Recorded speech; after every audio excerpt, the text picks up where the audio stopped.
What's up, guys? So today's video is going to be about the collective versus the individual. So let's get into this shit. Okay, so what's a collective? So it's basically it's of or relating to or being a group of individuals. So within a collective is individuals. Okay, fine. So it's a group of individuals. We have our second definition here. We have a shared or assumed by all members of a group. So this definition here refers to collective responsibility. So we're going to get into that. That's going to be probably one of the thought experiments of many in this video, but we're going to talk about this term here later. So groups or collectives are simply a tool. Human beings don't just use physical tools. We use conceptual tools as well. Using tools is effectively built into our DNA.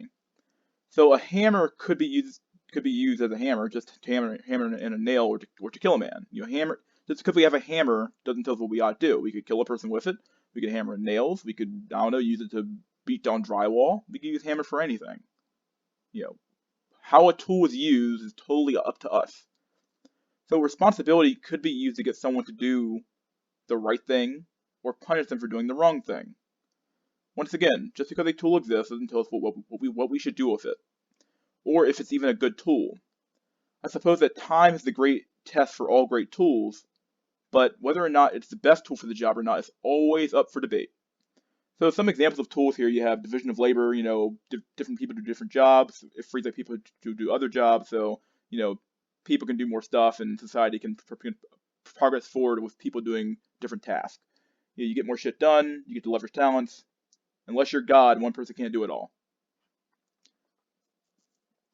If we're going to get a little bit black pilled here for a second, you could argue that tools like the group or a collective exist for women and the disabled.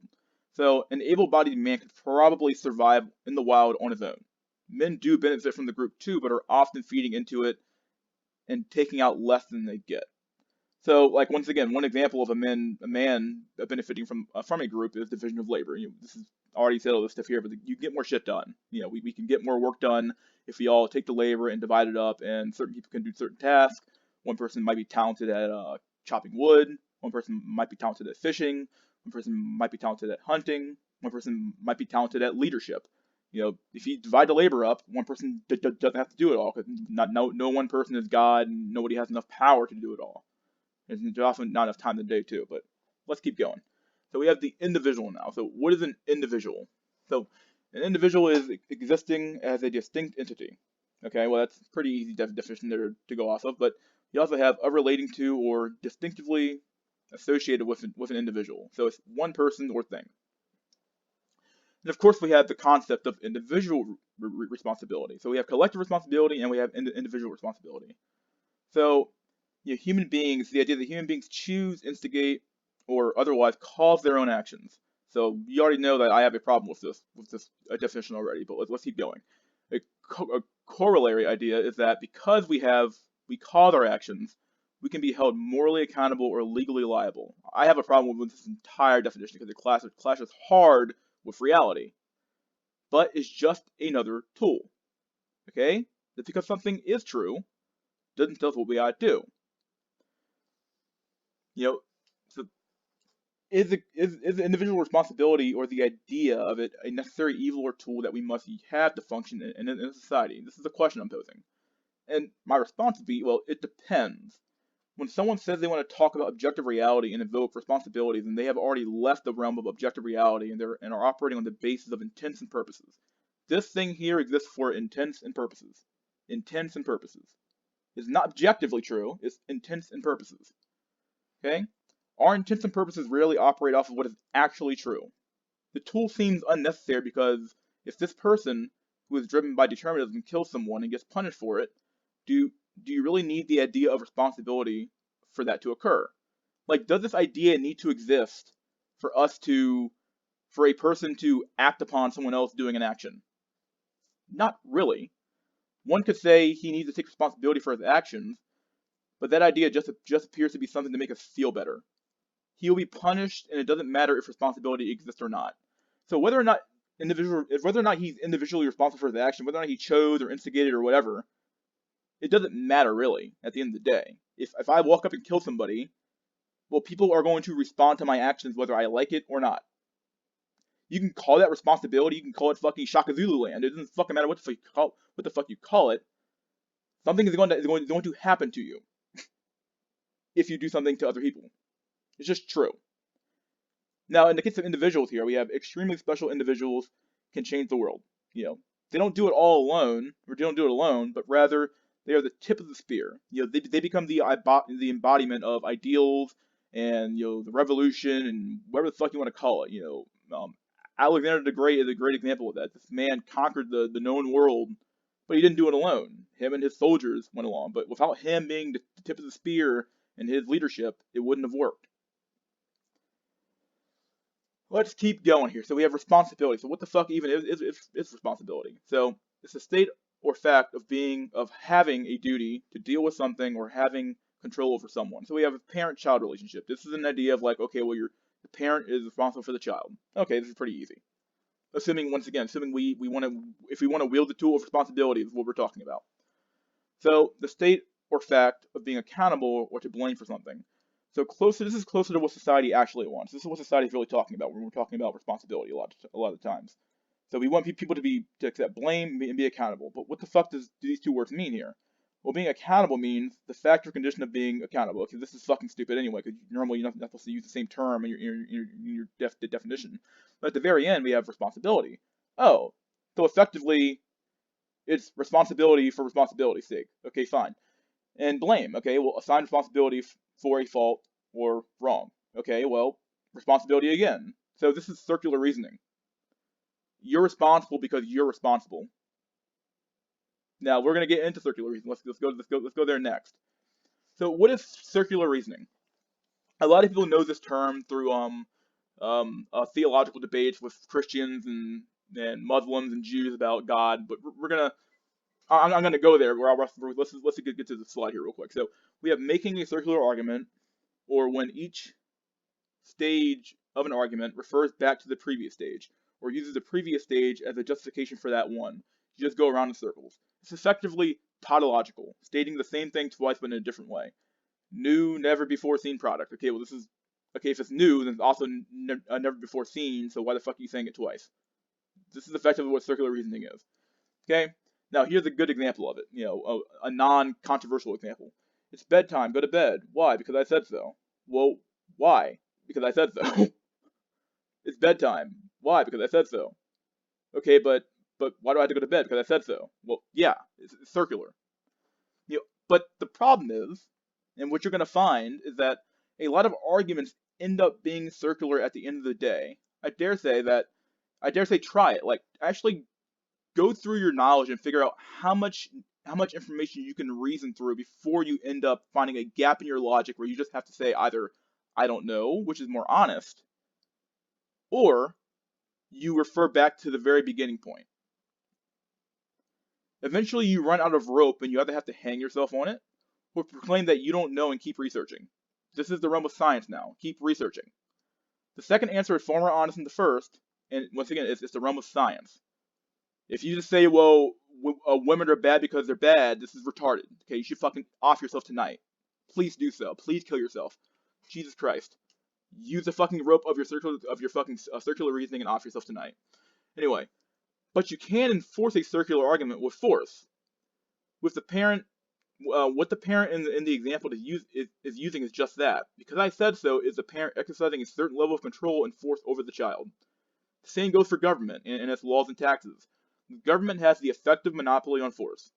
You pay taxes for a multitude of reasons, but ultimately it comes down to violence and force. It's literally might makes right. Force leads to fear, and fear leads to respect and hatred. The way I live my life is that, I can live with fucking hatred, but don't dare cross me or I'll make you hate me even fucking more. It's just true, okay? The reality of the fact is that the only reason that you follow the law, you might say, oh, it's because I'm a good person. Bullshit. Damn well if it's fucking shit at the fan, you'd be trying to fucking rob and steal just the way anybody else would, okay? It's human nature. What keeps you from doing that shit? The fact that there's always a gun out there ready to fucking take your ass out. Okay, so here's a very, very basic bitch example of circular reasoning. So we have the Bible is the word of God. Okay, well, why? Because the Bible tells us so. Okay, but Why is that true? Because the Bible is infallible. Wow, what do you know? Circular reasoning. Okay, what keeps this circle together is force and fear of God. So if there was no fear of God, the circular here would already be fucking dead. If you lose the fear of God, then you lose the force which keeps the circle together, and then there goes the religion. The societal and cultural forces also keep people in the church or game as well. If someone acts out, then they're ostracized from the group. Okay, like so if you act out, well, people are going to respond to that by saying, okay, well, he doesn't accept our circular reasoning. So we're going to throw him out of the group. We're not going to give him any a business deals. We're going to discriminate against him. We're going to do a bunch of things to either make him come back to the group and proclaim that he was a heretic, and we're going to we accept you back in, welcome back to the club, or you stay out of the group and you don't get any benefit. Well, look, the gun's still there. The gun of God's still there. Okay, like one thing you need to understand is that it is not the non-believer that is hated. No, no, the non-believer is not hated. The atheist is not the most hated person in the world. No, it is the heretic, because the heretic knows your bullshit and got out. The heretic broke the circle. He broke out of the circle and he got out. They hate this. They hate this person more than the atheist, who some random guy who's never even heard of your religion before, because he knows your bullshit. The non-believer was never even in the damn circle, which means that he can be converted to the group. If somebody doesn't know your ideas and they're all new to him, well, it's easy to get him into the group than it is to, push somebody who already knows your shit back into the group. If these people were more honest, if the Christians or anybody using this type of shit is more honest with themselves, they would say, I don't know, but that would destroy the circle and force them to either investigate or come to the conclusion that their sacred cow is bullshit. That their sacred cow of God and the Bible is absolute bullshit. Okay? Some would rather stay in insanity than deal with progress. Okay? This is insanity, doing the same thing over and over again, expecting a different result. Okay? Some would, yeah. So you cannot move forward going in a circle. You literally can't move forward going in a fucking circle. You need to go forward. Stop doing this. Say, I don't know, and figure out, okay, well, how do you figure out how to keep going forward? You keep doing science. You keep figuring stuff out. You keep learning and you keep growing. Okay, so here's our collective, individual, simple feedback loop. I didn't do all the bells and whistles on the one here because I'm too lazy. But so the collective feeds into the individual, and the individual feeds off the collective. Okay, the collective or group is the realm of the feminine, so this is more feminine in nature, while the individual is the realm of the masculine. Eastern countries happen to be more collectivist, and Western countries happen to be more individualistic. Whether or not that's a good or bad thing is up to debate. In my honest opinion, I think that the West is far too individualistic, and the East is far too, collectivist. They probably need to, I don't want to say switch sides, but they probably need to become a little bit more individualistic, and we probably need to become a little bit more concerned about the groups, because bad things happen when we're not concerned about either side of the equation. So, both sides need one another, but when one begins to take the other for granted, then bad shit can happen. Let's use the example of tax revenue. The collective, all of us, including him, all of us need. He's part of the collective too, but he's also an individual. He stands on his own too. So, the collective needs, all of us need tax revenue of rich, productive individuals to fund programs that we all need. He uses the roads too, but so do we, and he's part of we. But he also acts on his own. What do you know? Okay, so the collective. Okay, yeah, I already said this part. Okay, so nobody likes taxes, but they are a necessary evil. If the collective asks for too much, then the individual will leave. He can leave. But if the individual hoards too much, then it's off with his head. It goes both ways. Either he can suffer, or we can suffer. Or we can suffer together. Both sides need one another to survive. The individual businesses got their revenues that made them rich from the masses. All the masses got their desired products from the individual idea. So in the individual idea, somebody made the iPhone or some smartphone shit. Well, these people bought it. They all bought it, and this fed back into the individual who got revenue and products and all that. Now he has to pay taxes, which feed back into the group or the collective. So if the individual idea becomes shit, and starts slipping, then the group will leave. So this goes the same way too. Okay, but if his idea becomes shit, I'm not buying his product anymore. So this loop starts dying now. And if the group starts making outrageous demands for products, then the individual he might jump ship too. He can always leave too. He can always leave. Say fuck it, I'm out of here. I'm not selling anything anymore. I'm done. I already made my money. Both are needed to keep the game going. Both sides are needed. You need both sides of the fucking equation to keep this game going. To come back to personal responsibility and collective responsibility for a minute here. What actions did the collective do that drove the individual to commit that drives individuals to commit atrocities? What collective responsibility did the people have for men like Hitler and Stalin? These are all just questions here. If you're going to wield the sword of responsibility in an original sin, then what responsibility does God have for the current state of the world? Assuming you believe in God, what responsibility does God have? If you're going to use a sword of personal responsibility, you can use it if you want, but know that this is a heavy one to wield, and when something goes wrong in your life, don't run back to the group. So what I mean by this is that just because you want to wield the sword of personal responsibility and individual responsibility, okay, fine, you can wield the sword all fucking day long, dog. But don't run back over here when something goes wrong in your life. Don't run back to the group. I need help now, guys. Why? This was your fucking mantra the entire time. Individual everything. The individual's king. Oh shit, things are going wrong now. Back to the group. Sorry, no, you don't get to do that shit, dog. It's fucked up. Okay? People will eventually catch on to your ass, and it's off with your fucking head. Let's keep going. So what I'm effectively describing here is symbiosis. So symbiosis is the interaction between two different organisms living in close physical association, typically to the advantage of both. Or, I would like to take organism and swap it out for system. So it's interaction between two different systems living in close, physical association, typically to the advantage of both. Systems feed off one another. It's what we're talking about. The individual system feeds off the group system, and the group system feeds off the individual system. Or it's a mutually beneficial relationship between two different people or groups. This is up to perception and debate, always. I mean, anything can be debated, but ultimately, whether or not something is mutually beneficial is up to perception. Like, if you perceive something to be of value, who am I to fucking tell you that it's not? And we're gonna get to an example here that a lot of people maybe know of Twitch thots in the next slide. But this is kind of going to be about the male and female system here. So, is it beneficial to both? Is the dating system beneficial to both people? Is the system that we have right now beneficial to both people? This is the question I'm posing to you. So here's our Twitch thought. This is nothing against Amaranth. I don't even watch Twitch that often, so I don't fucking know. But she was one I looked up and Googled. So sorry, you're the picture for today's video.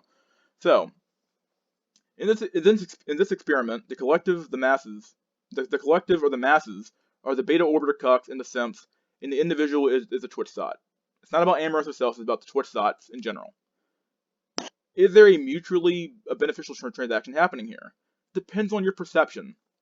Why the masses of beta orbiter cucks and simps don't just watch porn is another issue. But it's been said that the reason why these men don't do that is because they want attention from women that they can't get from a porn star. So they don't want just the watching aspect of it, and they want the interaction to happen. They want the attention to be there. And you can't get that from just watching a video. So, they want their screen name said, and they want to feel special. These men are effectively behaving like women. Okay? Normally, women want attention and want to feel special.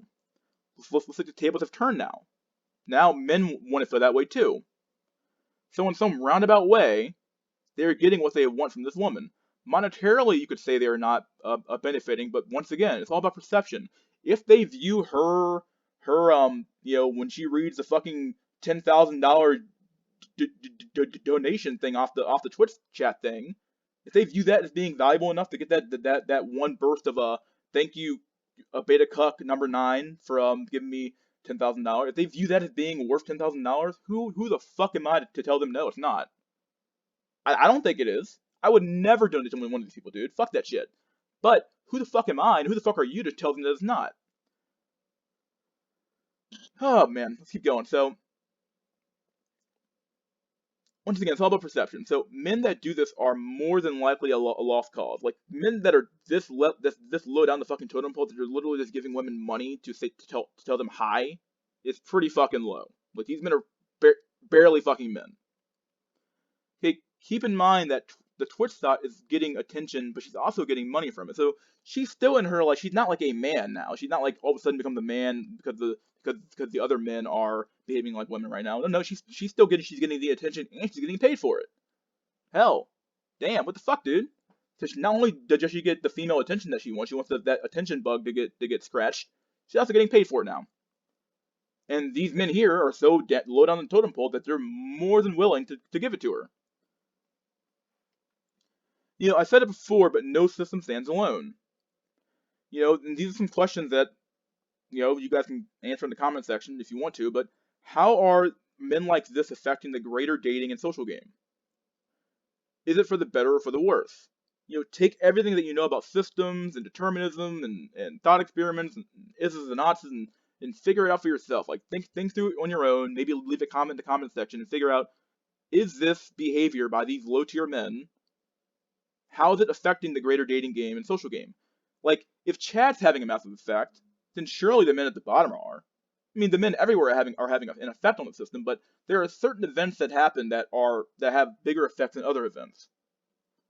This is a fairly new thing. I mean, obviously there's always things like the old Chatterbait and the old sites like that where you watch a cam girl, but having it on like a mainstream website now, or like you'd have to go to some weird backwater fucking website with other creepy ass dudes. Having on a mainstream website now is fairly new ground within the last probably 5-10 years. Who knows what effect this is having now?